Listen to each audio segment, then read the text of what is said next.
we need the God factor, right? Church hurt is compared to any other wound or any other hurt. I believe that the same way we would depend on God to heal us of any ailment or any sickness, we should also petition about this issue as well. We should also speak to God about what happened and hear what He tells us to do. We understand that the steps of the righteous is ordered by the Lord. So we want to be directed. We want to be ordered. We don't want to move before our time. We don't know exactly the process that God has placed us in for us to grow. Everybody's growth process is not the same.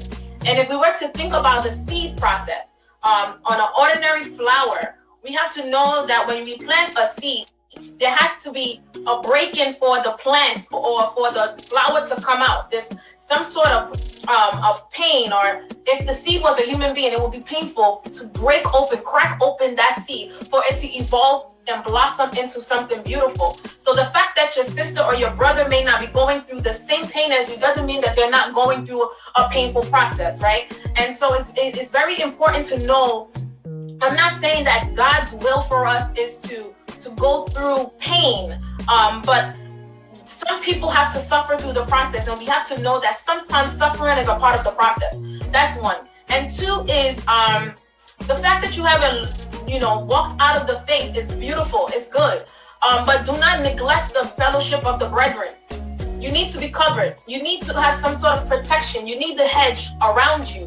God has placed everyone in a home cell, and that's the local physical edifice of the church. So you have to know where you're being placed, because if not, then you are susceptible to more attacks, and the attack may be worse than what you have gone through in the church. The third point I wanted to say is that the Isaac situation, Isaac was suffering, Isaac was upset, Isaac was going through a lot, but God told Isaac, appeared to Isaac and told him, do not go down to Egypt.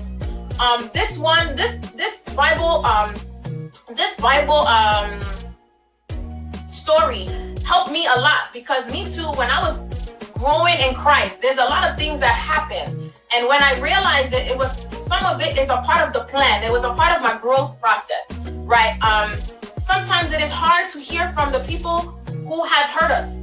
Sometimes it's hard to even sit side by side a person that has offended us. Sometimes it's hard, but in possessing the spirit of the fruit of the spirit, we have to know that we have to be loving at the basis of all things. Sister Caroline said something very important, that we have to forgive. We have to forgive. We have to forgive. Forgiveness, forgiveness, forgiveness. We have to forgive, because if we don't forgive, like any other relationship, it will fall apart, and we will find ourselves in situations that we will struggle to come out of.